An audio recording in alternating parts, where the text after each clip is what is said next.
Hi hello ലെച്ചുസ്കിൻ്റെ പുതിയ വീഡിയോയിലേക്ക് എല്ലാവർക്കും സ്വാഗതം. ഞാനും ഏട്ടനും ലച്ചും കൂടി പോകുന്നത് പറശ്ശിനിക്കടവ് അമ്പലത്തിലോട്ടാണ്.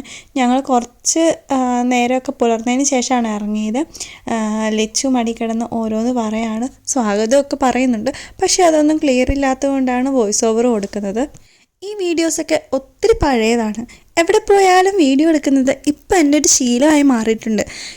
കുറേ നാളുകൾ വീഡിയോസ് ഒന്നും ഇടാത്തത് കൊണ്ട് എൻ്റെ ഗ്യാലറിയിൽ സുരക്ഷിതമായി കിടന്ന വീഡിയോസാണ് ഇതെല്ലാം. ഇപ്പോഴാണ് അതിനൊക്കെ ഒരു സമയവും സന്ദർഭവും ഒത്തു വന്നത്. ഇനി അതുകൊണ്ട് അങ്ങോട്ടേക്ക് ഫുൾ വീഡിയോസ് ആയിരിക്കും. അങ്ങനെ നമ്മൾ പറശ്ശിനിക്കടവ് അമ്പലത്തിലെത്തി. അത്യാവശ്യം നല്ല തിരക്കും കാര്യങ്ങളൊക്കെ ഉണ്ടായിരുന്നു. നമ്മൾ പോയ ദിവസം ഒരു മൂടൽ പോലെയായിരുന്നു. അതുകൊണ്ട് വലിയ ചൂടോ കാര്യങ്ങളോ ഒന്നും ഉണ്ടായിരുന്നില്ല. അങ്ങനെ നമ്മൾ അവിടെ നിന്ന് കുറച്ച് നേരം അതൊക്കെ കണ്ട് ആസ്വദിച്ച് അങ്ങനെ നടന്നപ്പോൾ നമ്മുടെ ഒരു ഫ്രണ്ടിനെ കണ്ടു. പിന്നെ നമ്മൾ അവളെ അങ്ങ് കൂടെ കൂട്ടി.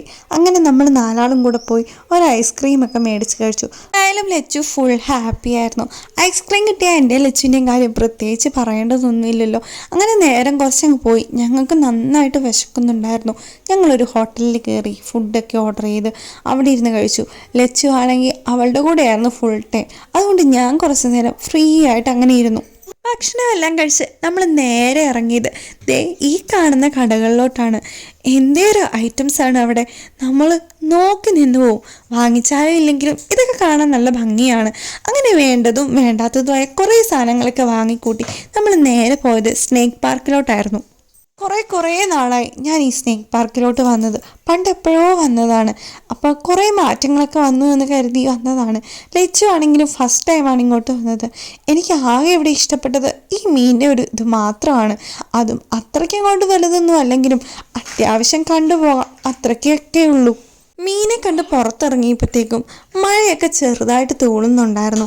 പിന്നെ നമ്മൾ മൃഗങ്ങളെയൊക്കെ കണ്ട് അങ്ങനെ നടന്നു. ലച്ചുവിനാണെങ്കിൽ അതൊക്കെ ഇഷ്ടമുള്ള കാര്യമാണല്ലോ. മഴ ചെറുതായിട്ട് രൂക്ഷമായപ്പോഴത്തേക്കും നമ്മൾ നടത്തി ഇച്ചിരി സ്പീഡിലാക്കി. മുതലക്കുട്ടന്മാർ അങ്ങനെ സുഖമായി വിശ്രമിക്കുകയായിരുന്നു. എവിടെ നോക്കിയാലും പാമ്പ്. പിന്നെ ചില്ലിൻ്റെ ഉള്ളിലായതുകൊണ്ട് നമ്മൾ സേഫാണല്ലോ. അങ്ങനെ അതിനെല്ലാം കണ്ട് കുറച്ച് നമ്മൾ നടന്നു. പിന്നെ ഈ മാങ്ങയും പൈനാപ്പിളും നെല്ലിക്കയൊക്കെ ഇരിക്കുന്ന സ്ഥലത്ത് പോയി. ഞാൻ ആദ്യം മേടിച്ചത് ഒരു മാങ്ങയായിരുന്നു. അതെനിക്ക് അങ്ങോട്ട് ഇഷ്ടപ്പെട്ടില്ല, ഞാനത് കളഞ്ഞു. പിന്നെ ഒരു പൈനാപ്പിളും വാങ്ങി. അങ്ങനെ നമ്മൾ നേരെ തിരിച്ചു. അവൾ അങ്ങോട്ടും പോയി, ഞങ്ങൾ വീട്ടിലോട്ടും പോകുന്നു. അങ്ങനെ ഇന്നത്തെ ഈ യാത്ര അടിപൊളിയായിട്ട് കഴിഞ്ഞു. അപ്പം ഇന്ന് ഇത്രയേ ഉള്ളൂ. ബാക്കിയെല്ലാം അടുത്ത വീഡിയോയിൽ. Bye bye.